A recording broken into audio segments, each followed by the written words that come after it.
तुम क्यों व्यर्थ में चिंता करते हो? तुम क्यों भयभीत होते हो? कौन तुम्हें मार सकता है? आत्मा ना कभी जन्म लेती है और ना ही इसे कोई मार सकता है, और ये जीवन का अंतिम सत्य है। कर्म ही धर्म है, इसीलिए हमें कर्म करते रहना चाहिए। फल अपने आप हमें मिलेगा, और यही संसार का नियम है। तुमने खुद को कमज़ोर मान रखा है, वरना जो तुम कर सकते हो वो दूसरा नहीं कर सकता।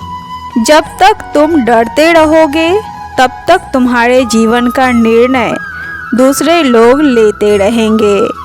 अगर आप किसी को छोटा देख रहे हो तो आप उसे या तो दूर से देख रहे हो या अपने भीतर के अहंकार से। तेरा मेरा, छोटा बड़ा, अपना पराया मन से मिटा दो, फिर सब तुम्हारा है और तुम सबके हो।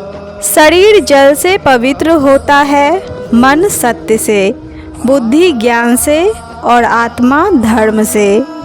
जीवन में कष्ट कभी कम हुए ही नहीं, बल्कि आप सीख गए कि उनके साथ समय कैसे व्यतीत करना है।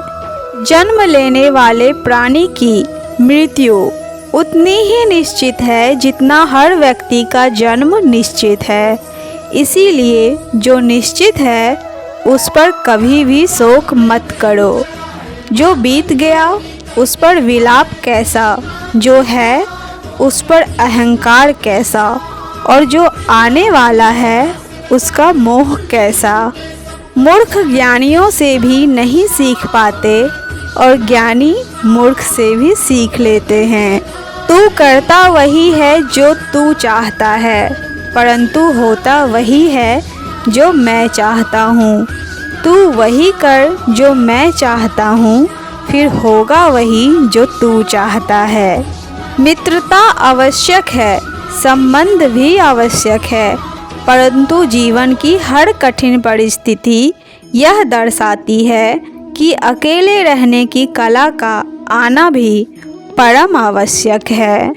परिवर्तन ही प्रकृति का नियम है, इसलिए जो पीछे छूट गया उस पर शोक मनाने की जगह जो आपके पास है उसका आनंद उठाना सीखिए। जीवन की समानता को पहचाने और उसे अपनाएं, अर्थात बिना दुख के सुख का मूल्य नहीं समझ सकते। जिसने केवल सुख भोगा हो उसके लिए दुख पहाड़ के समान है। डर का सामना डटकर करो, अर्थात मन से कभी हार मत मानो। अपने आप पर विश्वास करो और आखिरी दम तक लड़ना सीखो। भूतकाल की चिंता छोड़ें, भविष्य के लिए भयभीत ना हो। वर्तमान पर ध्यान दो, भविष्य अपने आप सुखी हो जाएगा। काम, क्रोध और लोभ ये मनुष्य को नरक की ओर ले जाने वाले 3 द्वार हैं। इसीलिए इन तीनों का त्याग हमेशा के लिए कर देना चाहिए।